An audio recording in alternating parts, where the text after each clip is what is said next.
Welcome to New Life Live with host and founder of New Life Ministries, Stephen Arterburn. New Life Live is dedicated to transforming lives one at a time, thanks to the giving hearts of you, our listeners.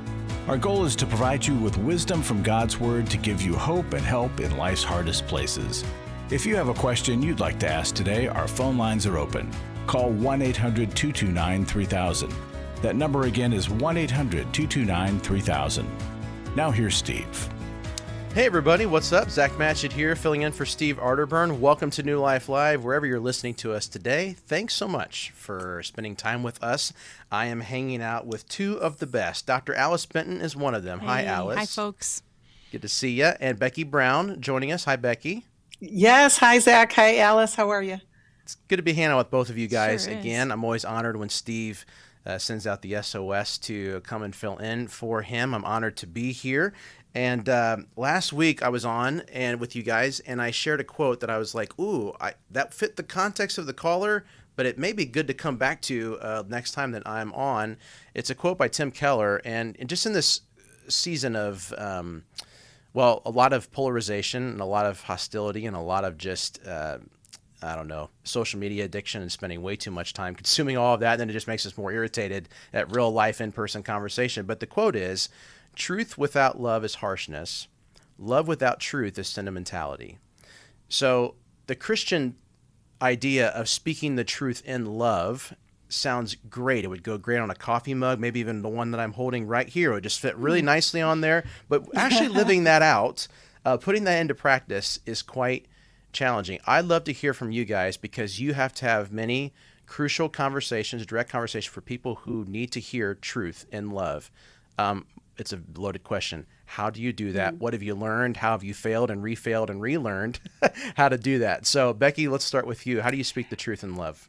The first answer I come up with is humble down.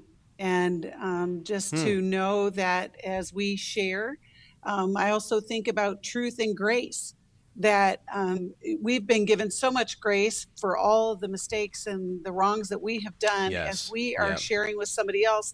The compassion that we have to have it's got to be full of God's grace, because there but for the grace of God go I.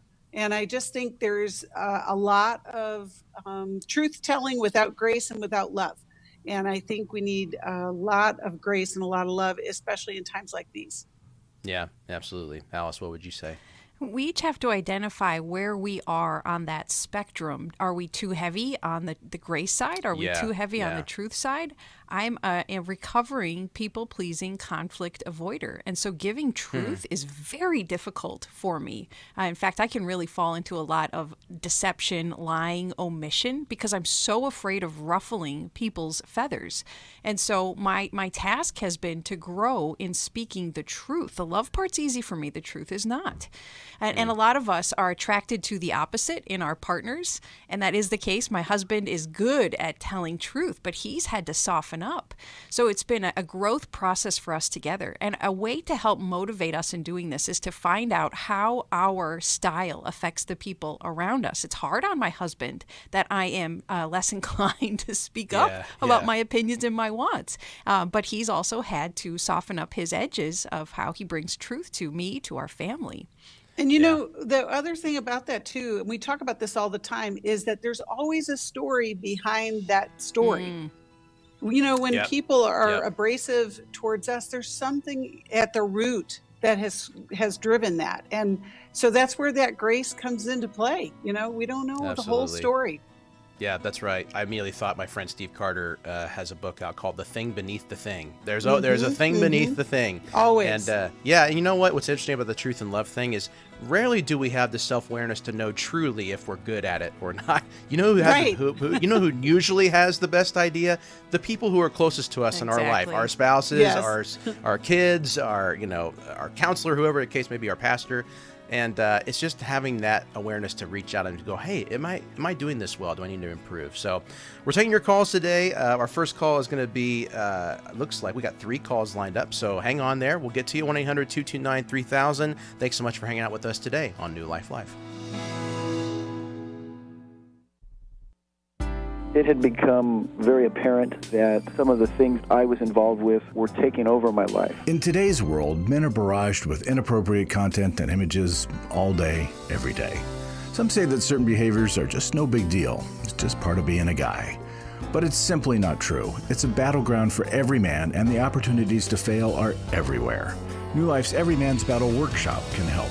After 7 years, he just one weekend, a completely changed man. For over 20 years, New Life Ministries has been helping men regain their integrity and purity through their one-of-a-kind Every Man's Battle Workshop. He said, I think this is something that every man should go to. Married, dating, it was definitely life-changing. Now the workshop is coming to Washington, D.C., July 8th to the 10th. To find out more, call 1-800-NEW-LIFE or go to newlife.com. Hurry, early bird pricing ends June 24th. Plus, save an extra $50 with the code WAVA50. 1-800-NEW-LIFE.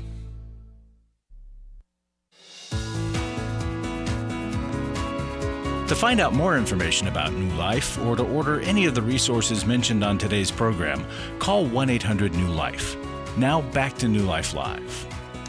Welcome to New Life Live. Zach Matchett filling in for Steve Arterburn. Dr. Alice Benton and Becky Brown are with me. Thanks so much for hanging out with us today. We're going to get right to your calls. We got some people waiting. They've been very patient, and I'm ready to get to them. So we got Sandy here listening to us in Colorado, beautiful Colorado. Hi, Sandy. Welcome to New Life Live. How can we help you today? Hello. Hi, Sandy. Can you hear us? I'm a little nervous. That's okay. Yeah, I can hear you. Can you hear me okay? Mm-hmm. Absolutely. Go ahead. So my husband, we've been married for a long time. Wonderful man. We have a good marriage. But the last 6 months, I've been concerned more and more about a relationship that he has with another woman. They're good friends, and I guess my heart and my head keep saying emotional affair. I'm not quite sure. I know that she has marital issues as well. There is quite a bit of distance between the two, so I'm not worried about a physical affair. And he's acknowledged that I am upset about it and is willing to give it up, but also doesn't think that there's anything inappropriate. I've found deleted texts, heart emojis, a couple of memes that he sent her about friendship, love, and how he wants to buy her flowers, but can't because there's no romance with friends, and just little flirtations, nothing obscene, of course, or, sexting or anything of that nature, but I can't help but feel like she relies on him and he relies on her, and my heart is just heavy. Yeah, I hear your heart is heavy. I'm sorry that you're walking through with this. What would be, if you had to summarize kind of the question you would ask, what would that be? I don't know what to do. I don't want to be the wife that tells him who he can and can't talk to. I don't want him to resent me for making him give up a relationship that maybe is innocent. I have no reason to think that if this is an emotional affair, that this is intentional. Yeah. But can I put you at ease? On me in the last 6 months, it has come up. Yeah. Can I put you at ease on two things just real quick, and I'll throw it to the ladies here. Number one, you said I don't want to be the woman or the wife that tells him who he can and can't talk to. In a marriage relationship, you're a team. The scriptures say the two shall become one flesh, meaning intimacy is comprehensive, and that includes who and you speak to and interact with. And so I think that is in bounds to express concern, to ask, to challenge. And so I think you're totally in bounds to do that. The second thing I would say is, regardless if there's any sort of extramarital affair going on, this is one thing that is very highly concerning to me. I wonder if the ladies could comment on this too, is the fact that this has been hidden, that there's deleted messages, that there's things that clearly he does not want you or whoever to see. And it's very easy to say, oh, it's no big deal because I deleted it because it wasn't a big deal. Then why are you deleting? I mean, there seems to be some other layers there that may be populating why he's doing what he's doing. I don't want to take too much time, but just two quick things from me. Alice, I'll go to you first. How would you kind of address Sandy here, kind of what she should do next? Sandy, I'll first ask, what's the worst thing you're afraid will happen if you do hold strong to your stance that this is just not right for you and for your marriage? I understand you're afraid that you'll be that kind of a wife. Is there anything else you're afraid will happen if you take that stance? Yeah. Sorry. I don't want to lose him. I don't want to chase him into the arms of somebody else, because I don't want him to think, well, if she's thinking it, then I might as well do it. Or what if I'm right? Or what if he does have a love for her and he's having marital problems, and, then I don't want to lose him, and I don't want to be the reason he runs to her arms. Or and you are afraid he might. I don't know. You're afraid he might leave if you push on this. Mm-hmm. Is this a painful question? Is this the first time that you've been afraid he's crossed boundaries with someone else or with pornography, perhaps? Oh, absolutely. This is the first thing. We've been married 22 years, and I've never had. Yes. He's not the type, and I hate to say that because there's not a type. I understand that, but this is nothing I would ever expect from him. And like I said, I don't feel like this is an intentional thing that he's doing. I think that it's innocent, and he said that he's trying to counsel her to help her get God into her marriage that she's having trouble with. And I'm like, well, am I squashing a discipleship that my husband is in? Am I going, is God speaking to him to help her, but it's hurting me, so am I being selfish? Sandy, drawing the line is not only protective of your marriage, it's actually protective of her marriage. That's absolutely right. Because her husband, if he's at all aware, would also very likely be feeling some of the same things that you are. There is, to me, objectively, it sounds like there's absolutely minimization taking place. The heart emojis, those kind of things, that's a boundary crossing that you don't do with another man's wife, especially when you yourself are married. And it does sound like deception that some of these things have been deleted. And so what you are asking of your husband is good for everyone involved. But you're right, there is a risk that he will so dislike your request or your requirement that it might reveal what may be actually the case about your marriage. Now, there's a lot of good signs about your marriage that lead me to believe he will be understanding. He has said that he'll release this relationship, but you're making a good request of him in doing so. Absolutely. Yeah. Becky, what would you say? Oh, I have so much to say, Sandy. My heart breaks for you, and I want you to know that Alice is right on. You have to make this boundary. We work with women all the time that will kind of minimize what they're feeling. You are feeling betrayed on a deep level. It is stirring everything to the point where you are afraid to make a good decision. If he decides to go towards her, that's his decision. Because if you were powerful enough to control somebody else, which none of us are, you wouldn't have him even talking to her. This is all wrong. This is all wrong. And you are correct to say, no, this is not going to work. She's going to have to figure something else. And I would even go even further is to say, you got to cut all ties. And, if he gets reactive about that, that's his issue. I obviously have lots of feelings about this because we hear this story so many times that it started with a text and he was trying to help her. There are other people that can help her. And my heart goes out to her as well because he is not a safe helper for her. And so there's a lot of confusion that's coming up. So my suggestion to you, Sandy, is first of all, you've got to have somebody who is there to support you as you tell him what the boundary is, because if you could have done this already, you probably would have, but you're feeling a lot of fear that you're going to push him somewhere. He's made all these decisions on his own up to this point. And if he chooses to go away from his marriage, that's the story he's going to have to tell. It won't be because you did something wrong. It will be because you were fighting for sanctity of your marriage and he wasn't willing to uphold that agreement or that covenant. Yeah. Yeah, and I think, it's right. It's hard. Is it, quote unquote, is it wrong in a vacuum to exchange a message, with another. No, of course not. But in the context of marriage, there's context here. There's context that yes, that's an overstepping. As you were talking, it reminded me, Becky, of I don't know if you guys have listened to anything from Andy Stanley. He's got this message series called Guardrails, and he talks about like guardrails are things that you set up that are agreed upon boundaries that are not even necessarily sins.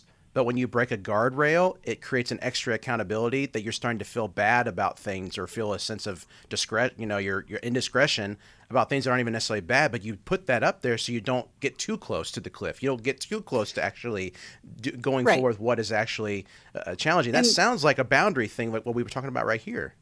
Well, and Zach, that's his work to do. And for you, Sandy, your work is to protect your heart, to not continue to be, go with your gut on this one. You don't feel right about this. There's stuff that is missing, when he erases text or there's inappropriate emojis. This is, the 21st century. This is how communication happens. And there are people that build relationships that way. And that's what's happening right now. And my heart breaks for you.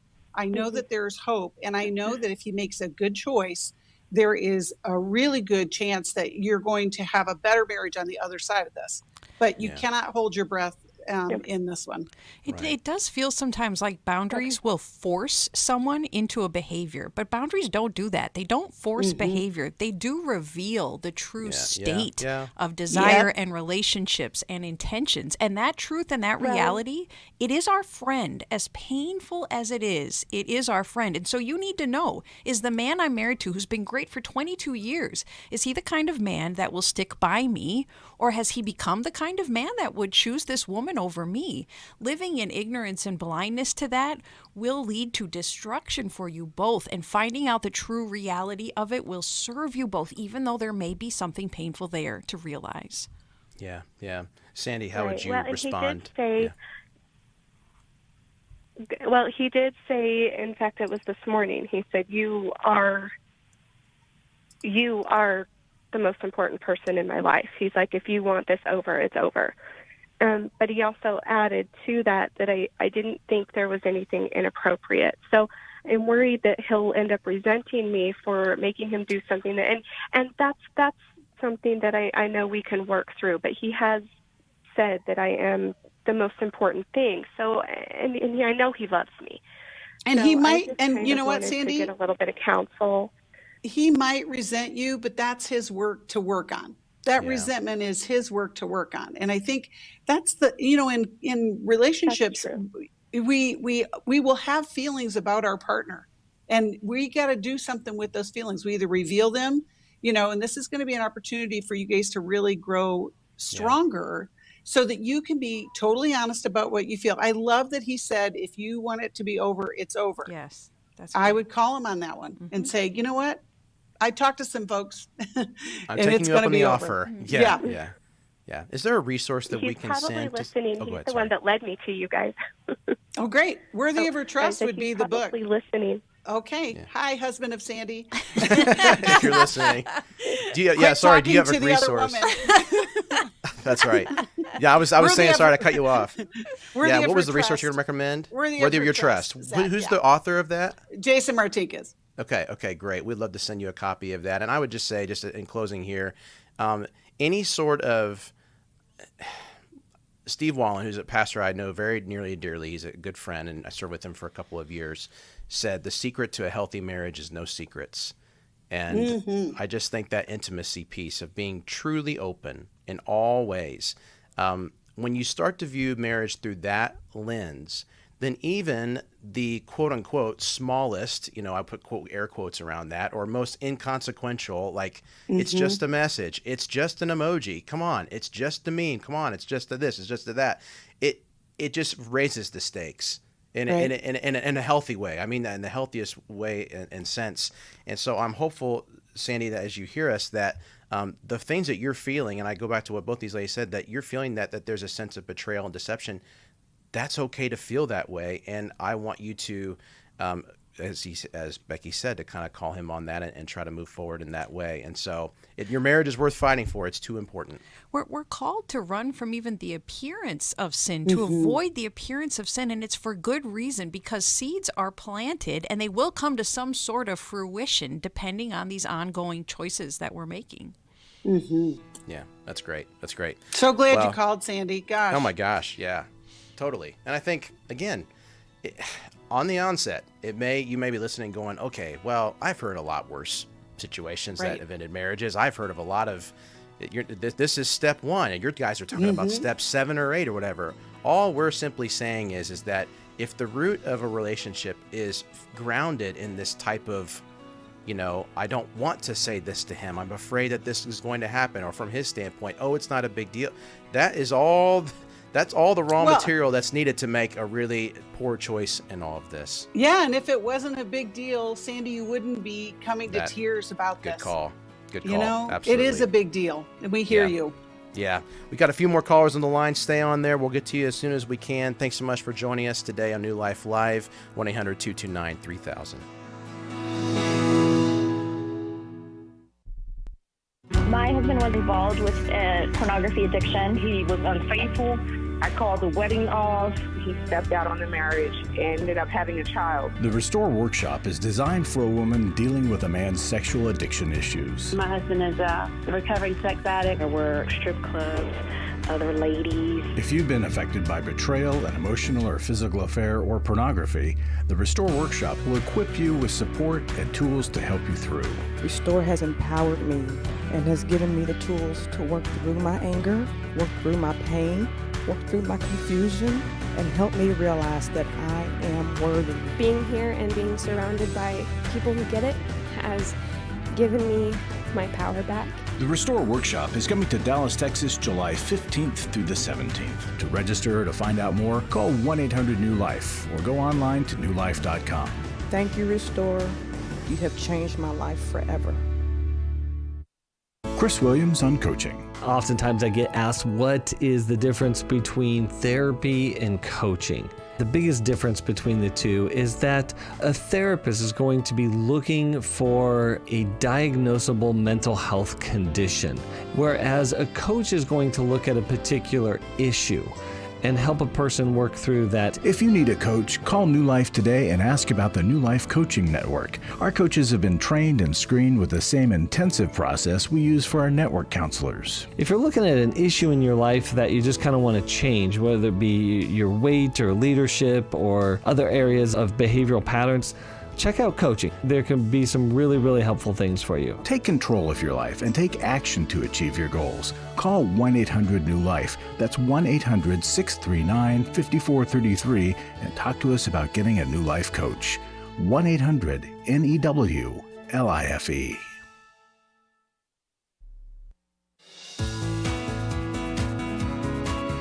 We'd love to hear from you. If you have a question or a comment, call toll-free 1-800-229-3000. Now back to New Life Live. Thanks again for hanging out with us today. Zach Matchett is here with Dr. Alice Benton and Becky Brown. I wanted to mention briefly before we jump into the next call, we've got some workshops coming up.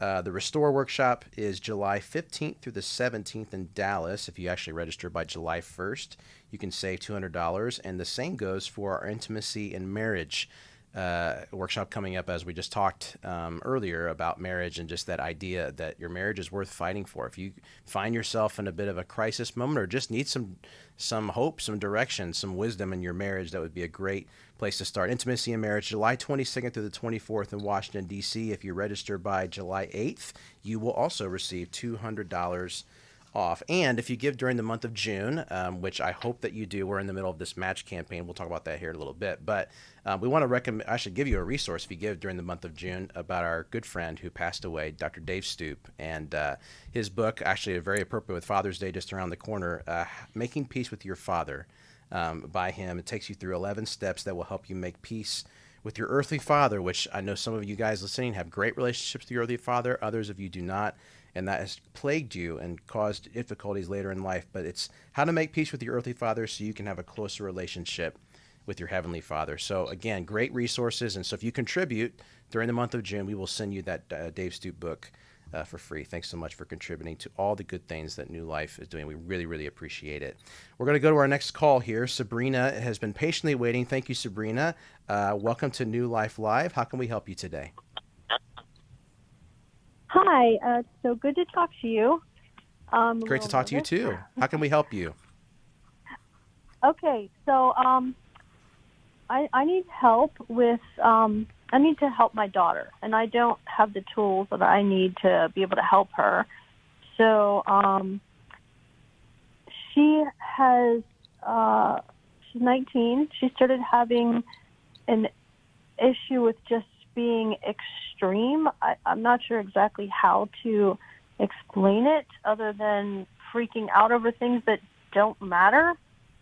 A few years ago, it started when we first noticed it being very, very, very extreme was when she was taking a test online, a college test. She was doing dual enrollment. She's very smart. She gets straight A's and everything. She was taking a college exam and didn't finish it in the time allotted and freaked out so much that she was hyperventilating. She was crying for hours. Nothing that we said could calm her down. It wasn't just crying. It was like scream crying. A deeper form, yeah. How to describe it? Yeah, and I took her to a counselor. She was also dealing with anorexia. I would call it anorexia at the time. So I took her to a counselor who she had 3 or 4 sessions with, and she didn't feel that it helped. I just didn't know if I needed to take her to maybe a psychiatrist because her mood swings are so intense. No, I appreciate the call. So the question is just what to do next. Would that be I know it's kind of a shortened version of the question, but kind of some next steps. Is that what I'm hearing you say? Yes. What do I do to get her help? Yeah. Becky, do you want to jump in here first? Yeah, you said she's 19, Sabrina? Yeah. Is that right? Okay, so there's a lot changing in her life. Yeah, there's a lot changing in her life, and she does need some evaluation if this is ongoing. Obviously, anxiety is at the root of all of this. Anxiety is part of anorexia. It's part of the extreme reactions that you're hearing. A lot of times when folks are highly intelligent, that perfectionism kicks in, and anything less than perfect is a trigger. And we have to learn coping skills and how to be able to relax and to withstand some of the imperfections of this world. She said she was not getting help from the counselor that she went to, but it may be that she just needs a different counselor. Go ahead, Sabrina. That's exactly what I was thinking. Yeah, that's what I was thinking, that she needs a different counselor. I wanted to get her a New Life counselor or find out if I should get a psychiatric evaluation because of the severe mood swings. She's also had secondary amenorrhea for a couple years. So that kind of could be a hormonal thing. Well, yeah, but it could also tie in with the anorexia as well. If at the bare minimum, she needs an assessment from a medical doctor. It could be the psychiatrist, could be your family doctor. And then I would also encourage you, a counselor. And the message that you want to send to her is not that there's something wrong with her, but that there is a better way for her to approach her life. So that she doesn't have these extremes. And, and I mean, there's lots of things that it could be, and I don't want to diagnose her, obviously. We want to give her the support that she needs. And I know, Alice, you've got some insight into this as well, but I just think that you're on the right track, Sabrina, as far as finding her another counselor. Yeah, and Sabrina, we wanted you to stay on the line if you can, if you're able to, so Alice can kind of follow up here. Teenagers and young adults are under a lot of pressure, and some of that is self-imposed, and we can oftentimes be our biggest critic.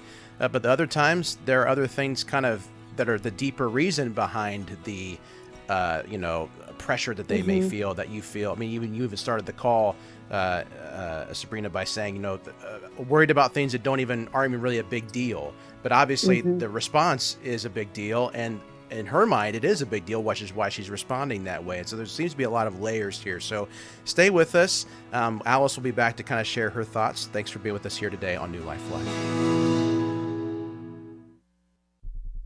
I came into this thinking that my husband was the cause of many of our issues. The New Life Intimacy and Marriage Workshop is coming to Washington, D.C. July 22nd to the 24th. But after learning about our attachment styles, I understood how our past hurts were playing into our present problems. Join Steve Arterburn. It's been a dream of mine for a long time to help people to grow more intimately together, and we believe that everybody has room to grow in the intimacy level of their life. And Milan and Kay Yurkovich. We help couples understand how their attachment style is sabotaging their current relationship. And then we teach them how to create comfort in a relationship. And New Life's group counselors will help you focus on the area that will benefit your marriage most. To register or to find out more, call 1-800-NEW-LIFE. Here at this workshop, we had our first ever conversation without yelling, blaming, and accusing.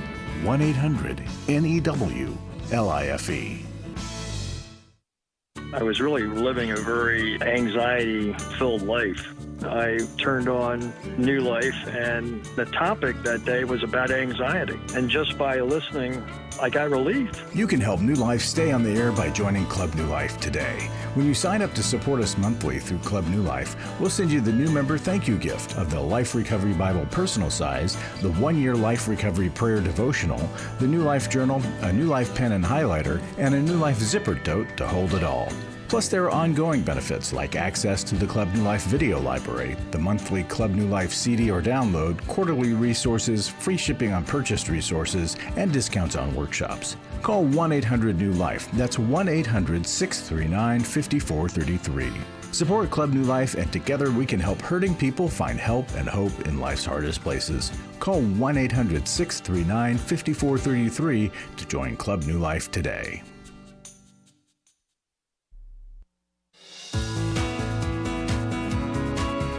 We're glad you joined us for New Life Live. To be a part of the program, call 1-800-229-3000. Now back to New Life Live. Thanks for hanging out with us today. Zach Matchett. I'm here filling in for Steve Arterburn. Dr. Alice Benton and Becky Brown are with me. We've got Sabrina on the line. Thanks for being patient, Sabrina. I just want to make sure I gave it to Alice to kind of share her thoughts on this situation with your daughter. Go ahead, Alice. Oh, Sabrina, I can commiserate with you because one of my children is also what I would call highly sensitive and has very strong reactions to things that seem quite small in my estimation. It's hard for me to understand my child's emotions at times. And yet, I have found that the normal way of trying to comfort and encourage children when we tell them, don't cry, don't worry, this one doesn't matter, it'll be fine, look at all the good things you've done. There is a time and place for that, but our more sensitive children, they need our help in divulging and even figuring out for themselves why it was so upsetting. So rather than trying to correct our children's emotions, which is natural and normal, and it works for some kids, but doesn't tend to work for our more highly sensitive children, we have to come in and validate, this was so upsetting for you. And you seem like perhaps you're terrified. Perhaps you're very afraid. Would you tell me about your fear? So rather than correcting their emotions to what would be more logical, we connect with them. And it's in those connecting conversations that helps them to decrease the fear and the anxiety that leads to such a heavy upset. It's very hard to do as a parent, and it takes a lot of supernatural patience and practice. I'll admit, Sabrina, I don't always do it right myself. But the comfort circle from Milan and Kay's book, How We Love, guides me and helps me to remain a patient, inquisitive listener. Go ahead, Sabrina. Yeah, I wanted to just say that she has 5 older siblings. They're all adults. They, so I've been through teenagers. I've raised a lot of teenagers. Yes, you have. Yes, you have. Well done. Stable. I want to say stable. Thank you. She's the only one who's had this kind of thing. And I also wanted to mention that we are very connecting, and my husband and I were able to work her out of the anorexia. She has gained the weight back. but she's still dealing with the amenorrhea. That didn't fix that. So we do have a doctor that's working with that. But I just felt that the extremes that she's having were so bad. They were nothing like my older children. And I wanted to get her help before she goes off to college. And, I'm not there to help her. And Sabrina, I don't want this to be taken, yeah. Sabrina, does she think she has a problem? She does. She has asked me to help her. And Great. She says things to me like when we try to talk to her, she says, "I can't explain the problem. I don't know what it is. Nobody understands me," which all kids say that, I realize. But but she does. She willingly went to the counselor before, and she read a book that the counselor gave her, which she really liked, and I think helped her a lot. But she still has these extremes. So, Sabrina, I would use that humble admission of ignorance to try to draw her back to work with another counselor. So, daughter, you express that you want help and you don't understand why you feel like you do. Mm-hmm. And what we have tried is not working well enough either. So, let's go back to attempt professional help again, and we'll figure out a good fit for you, a better fit for you this time, so that we can get some expertise on this. Because, Sabrina, your instinct may be right, that perhaps there is an underlying anxiety disorder or a depression, and those often go hand in hand with anorexia. And so to turn to the expertise of a clinician in order to help figure this out, I think would be wise. Yeah, and I'll throw one little short piece of encouragement here as we wrap up. And we do want to send, what was the resource, How We Love Our Kids? Yes. Is that what the one I want to send her? Yeah. And one other thing I would mention too is, I've got the chance to kind of come in and fill in here for Steve, so I feel like I'm repeating myself often. I hope that I'm not repeating myself, but I'm going to say this because I've said this often. When our kids are struggling, we really double down in trying to get them the help. My encouragement to you, Sabrina, is for you and your husband to also maybe find an outlet for counseling so that you can parent well through this, because it sounds like what you just shared with us, this is a curveball, a new challenge, a new thing that has come seemingly out of nowhere that maybe wasn't existent that we know of in your other kids, and that can throw us for a loop. And so having a healthy outlet for you to process and think through that. And again, if you want help with that or want just to point us in the right direction, you can visit newlife.com or call 1-800-NEW-LIFE. We can get you into whether it's a group of some kind or a counselor recommendation. I just think that's super important. It's just oftentimes the most neglected. We go all in on helping the other person and we neglect our own health and well-being to how to actually get through it. In this particular case, parent through it. So that'd be my final encouragement to you. So thanks again for calling, Sabrina. I hope that was encouraging. Becky, I want to send it over to you because you were going to share about this match campaign that we're doing at New Life. So yeah, I'm so excited. We are a little over halfway to our matching gift, and we still have folks that need to give to the matching gift. We want to meet the match. The folks that planted the seed knew that there would be a great harvest that would come from it. And I want all of you to participate in that. You can text the word match to 28950 or 28950 to make your match. You could also call us at 1-800-NEW-LIFE or go to newlife.com.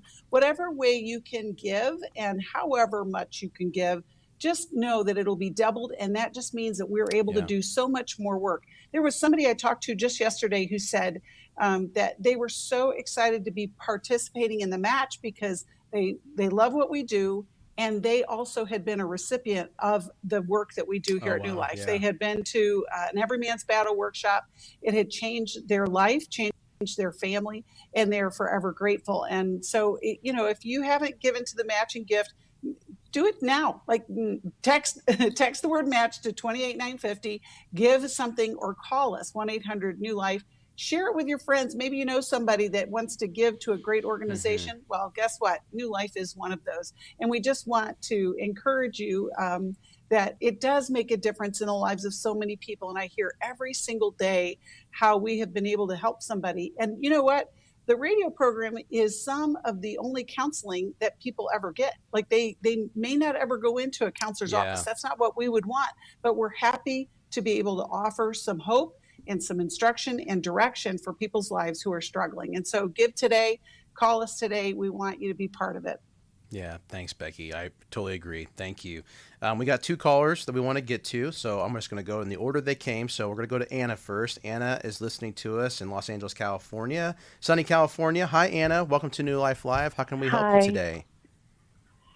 Hope you're all doing well, and thank you for taking my question. Of course. My question today is, how do I help my daughter transition from home to college? She's 19, and she's been accepted to schools that are outside of our town. She did try to apply to local schools, hoping she would commute, but she wasn't accepted. If I could describe her in a few words, she's very intuitive, sensitive, introvert. She's an INFJ according to Briggs-Myers personality type. And I know she's going to be a gift to humanity one day because she's very intuitive. The problem we're having is when she was 14, she was diagnosed with a chronic illness. They told us it has no cure. And then after being in and out of the children's hospital for 2 years, they told us she was misdiagnosed, during which time she became extremely attached and dependent on me, which the doctors explained that, children, when they become ill, they regress. But the doctors couldn't find out what's wrong with her. She had the symptoms, but all her blood works showed normal. During which time she missed out on high school, gatherings, connecting with her peers.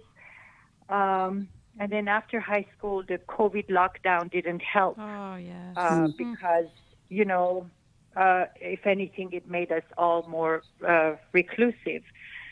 And she's been going to school online all this time, which added up to her becoming more attached. Now, she's been accepted to go out of town. And I just want to know how to help her, because even though I validate all her feelings, all her emotions, but she's very introverted. She doesn't share everything. What do I tell her? How do I,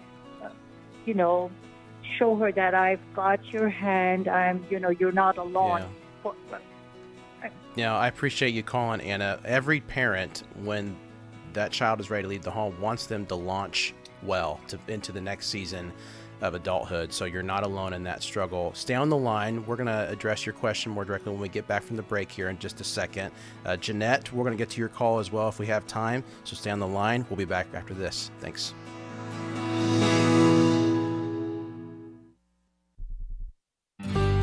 For most of my life, I've been dealing with an opiate addiction. Why is opioid addiction quickly becoming one of our nation's biggest killers?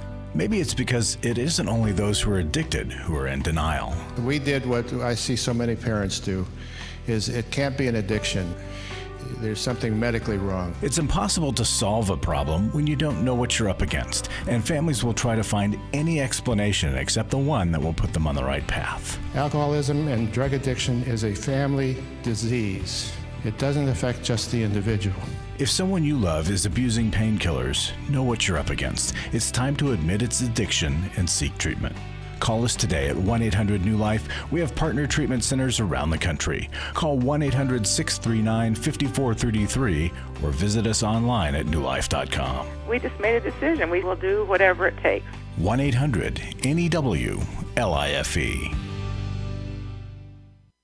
Hi, this is Steve Arterburn, and for 30 years, New Life has been the most trusted name in Christian counseling. I'm an addict, and I'm trying to get God in my life again. You seem to be able to get to the crux of a problem quickly. Our Christ-centered treatment programs can help you break free to embrace all that God has for you and your family. I just want to thank you guys for bringing me to a relationship with Jesus. There really is help for marital problems, depression, addictions, panic attacks, and feelings of hopelessness. I came back with so many tools to help me prepare myself to fight this struggle and this battle that I have every day. You can start living again today, living the life God intended for you. Help is available at 1-800-NEW-LIFE. They did care, and they did follow up very lovingly, and it made all the difference in my life. Call us at 1-800-NEW-LIFE. Someone who cares is waiting at the other end of the phone. God can open the door to a better tomorrow right now.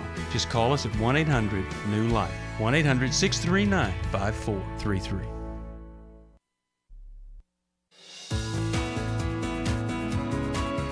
To find out more information about New Life or to order any of the resources mentioned on today's program, call 1-800-NEW-LIFE. Now back to New Life Live.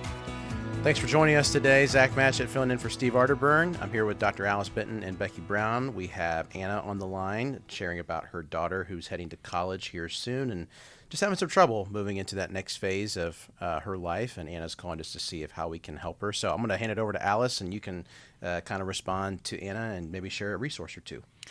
And I have 3 steps to give you, and I want you to know you put a big smile on my face with how you describe your daughter. I think you do a very good job at building her up, at seeing and speaking the good in her.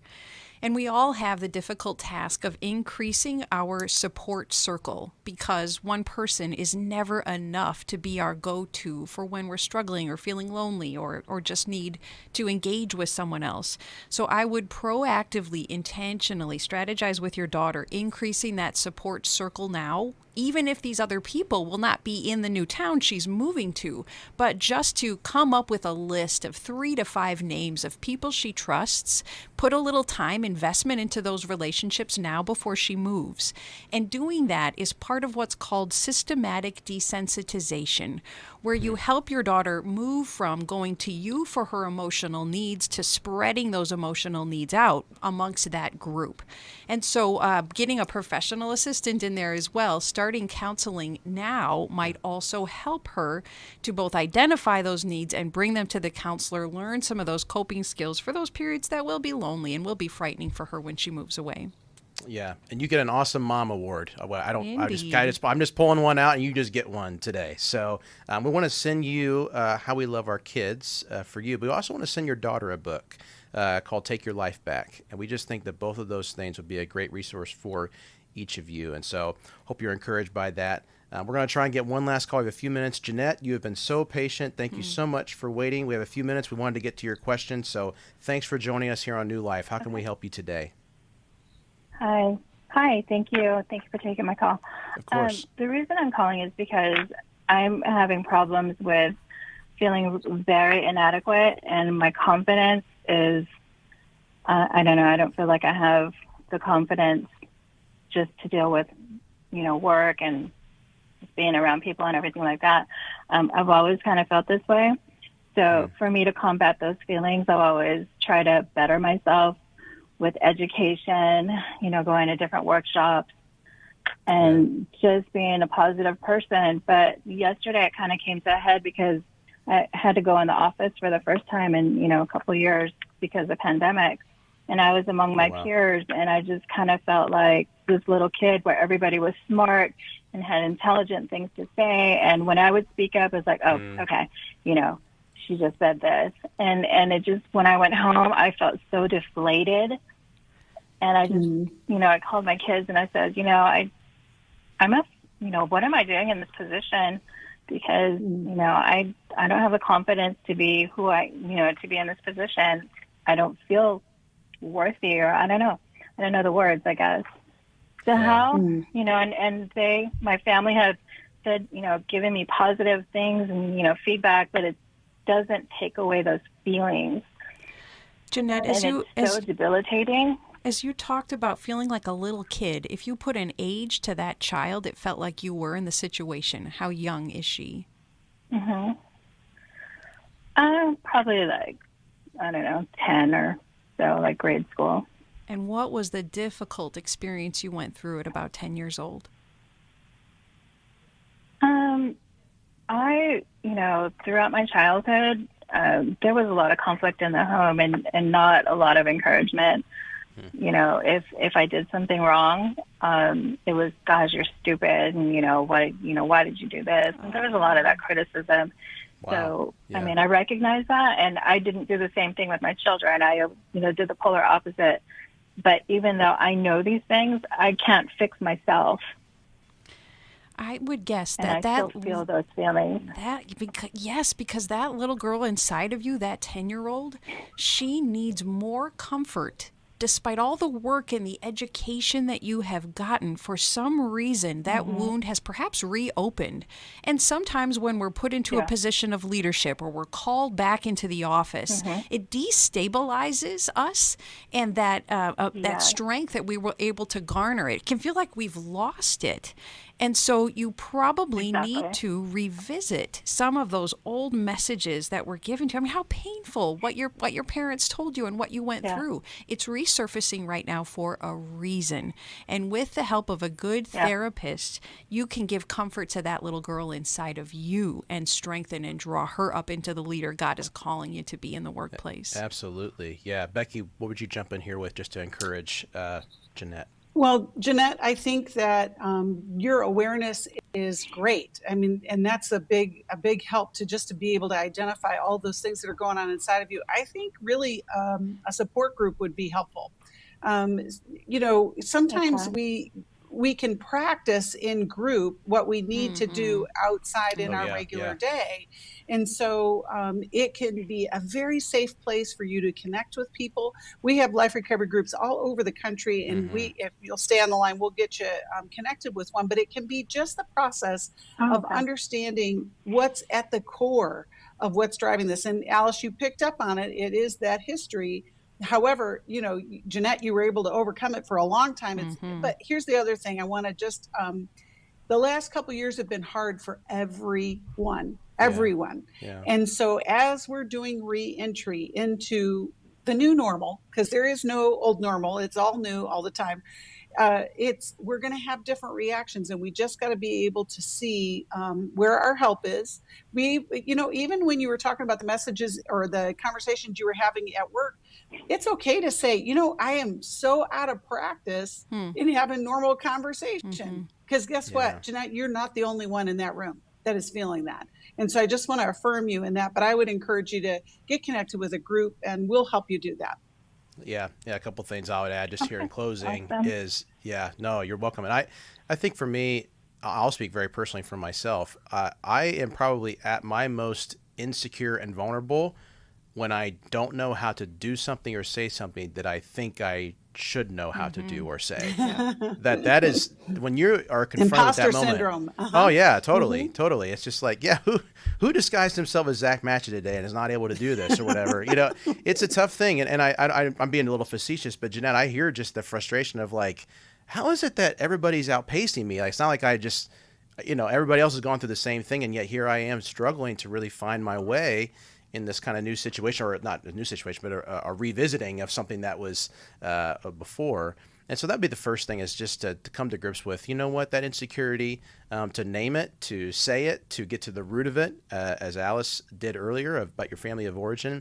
And then the thing that Becky said, which is really good, is just that community piece and getting into a recovery group. C.S. Lewis, years ago, theologian, had that phrase, what's the start of every great relationship or friendship? It's the phrase, you two, I thought I was the only one. That's the beginning of every friendship and relationship. And just that sense of commonality of like, thank God I'm not the only one dealing with this, or I've got other people that can relate and resonate with what I'm going through. And so and you know what, Zach, even if we say that to ourselves, it helps us in those days too. Remember, Jeanette, everyone you meet is facing something difficult. You're not the only one, and there's strength in knowing that as you go back into the work. And I'm sure that if you got the job, you probably deserve the job. You probably are much more competent than you're giving yourself credit for. You have what it takes. Absolutely. We want to send you a copy of Take Your Life Back. I think it's just a good resource for you to think through and just kind of ruminate on as you kind of move into this work environment. I just cannot stress enough the importance of community, of doing life together and not doing life in isolation, whether it's in a recovery setting, just having friendship and meaningful family around. Live life together. Don't live life alone. Thanks for joining us today on New Life Live. If you need anything, 1-800-NEW-LIFE is the number to call, newlife.com. Thanks again for joining us today. We'll see you. Thanks for listening. We hope this program has helped you by giving you insights for handling the challenges you face in your life. We want you to know that we're here for you, but you also need to know that New Life Live is a listener-supported ministry. To make your donation or to get any of the resources mentioned on today's program, call 1-800-NEW-LIFE. That's 1-800-639-5433, or write to us at New Life Ministries, P.O. Box 1029, Lake Forest, California, 92609. Please join us again tomorrow for New Life Live.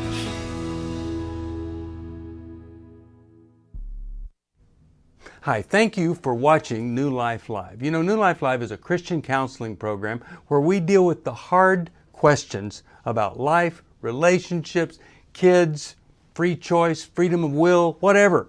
It's all right there on New Life Live every day, every weekday, 1 p.m. Eastern, 10 a.m. Pacific.